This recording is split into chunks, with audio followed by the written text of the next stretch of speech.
a day to celebrate, they say. It is the 16th of November, 1907. Our territory of Oklahoma is about to become the 46th state in the United States of America. Winter is coming, and I feel the chill from the prairie. I remember another November, a November where there was not 46 states, but 26.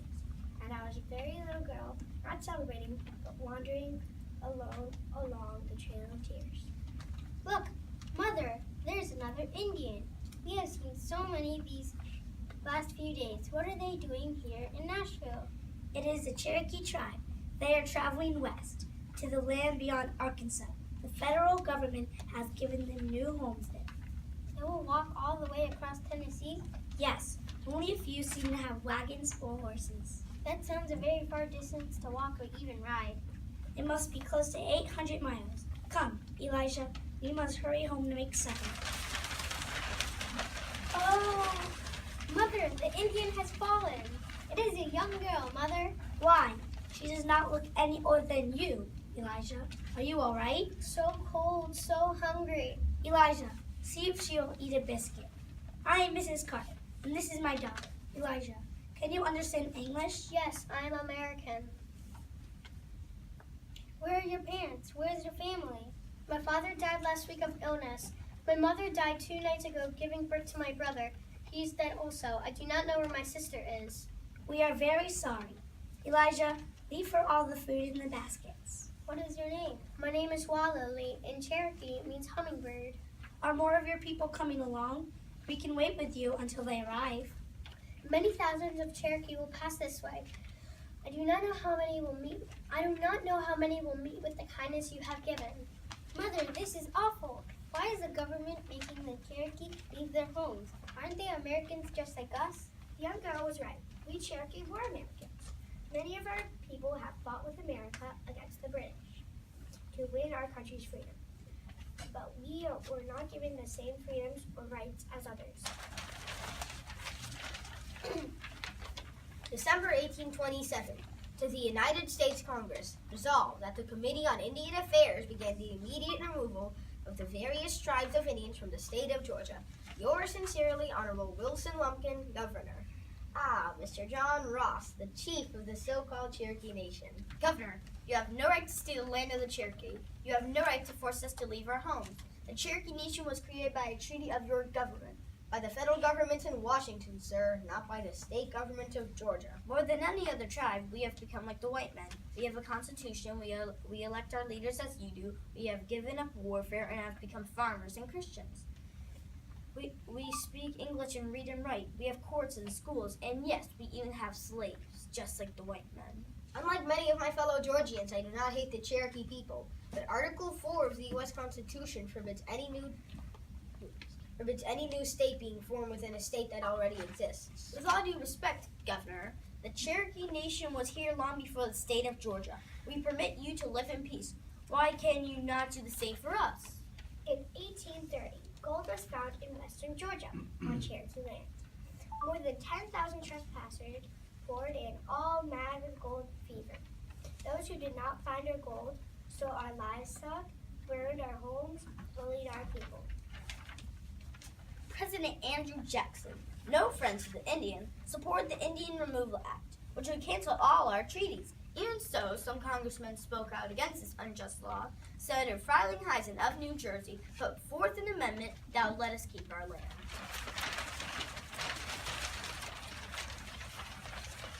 God in His providence planted these tribes on this continent. Do the obligations of justice change with the color of skin? Our fathers successfully contended for the very rights and privileges our Indian neighbors. Now implore us to protect and preserve for them. December 1832. The state of Georgia will hold the lottery.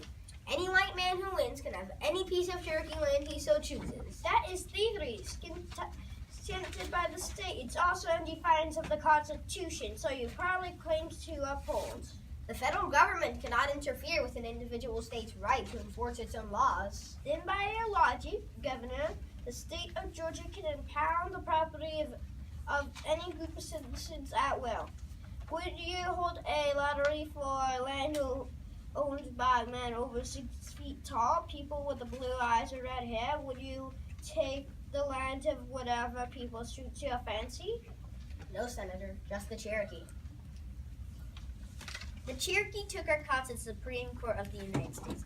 3 times we won cases that declared these laws to be wrong, but that was not enough to protect us from having our land stolen.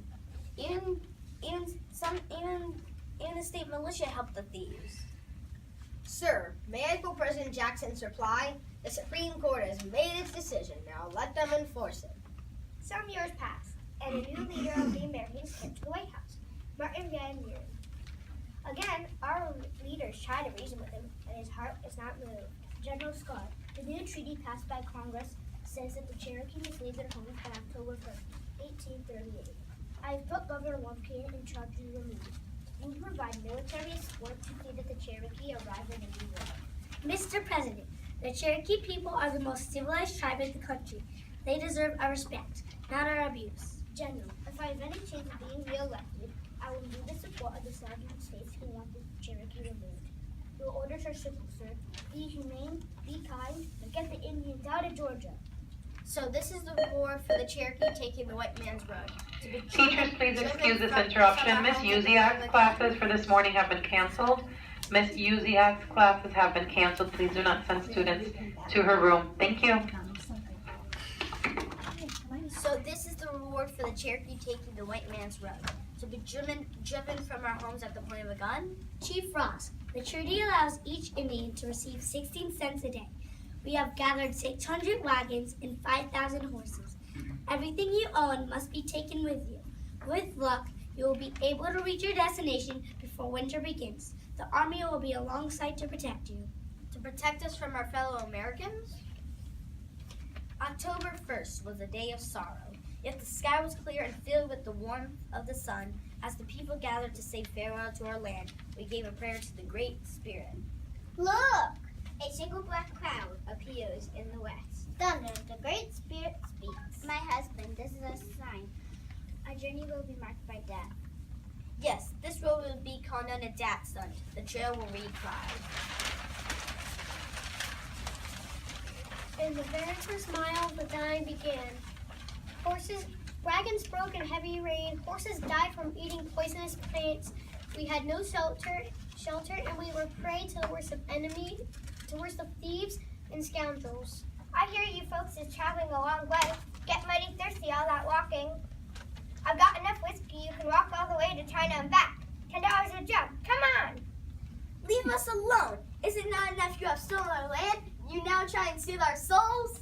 You there, stop picking those berries. The bears go wild along the road. Does the road belong to you? Well, no, but it don't belong to you either. I'll go get Pop. He'll run these savages off. Hold on. Hold on, there's a toll to use this bridge. This is a public road. This is a public road past my house. Are you a taxpayer of Cumberland County? If not, then you must pay a toll to help maintain this road. Come on, let's see some money. Did you hear me? You have to pay a toll. Stop. Whose side are you on? This march is under the protection of the United States Army. If you do not leave these people alone, mister, I will show you where you stand. The people say nothing as they walk. Only at night when we rest do the women cry. My baby, may your next life be free of tears. I am freezing. The child has pellagra and will die before the dawn. You shall not die cold. But, wife, you are also ill with fever. My heart is warm. When morning came, the child was alive, but Katie Ross was dead. Once again, yesterday's campsite had become today's graveyard. We have more food at the house. Wait here, and we will bring you fresh milk and eggs. Must she leave, Mother? She's an orphan. Perhaps we can take her in at least till she gets well enough to travel. I must follow my people. Thank you for your kindness. I will remember you always. I have but one favor to ask. Yes, anything at all. As I will never forget your kindness here today, I ask that you never forget the misery you have seen. Speak of this to your children and your grandchildren. If you tell them about the Trail of Tears, perhaps no people may ever have to walk it again. We will never forget. Of the 16,000 Cherokee who walked the Trail of Tears, 4,000 died. Many times I became very ill and thought I would die too. But the courage of leaders and the kindness of friends I will never see again helped me reach my new home here at Tahlequah. Today I am 79 years old. Much change has come in my life.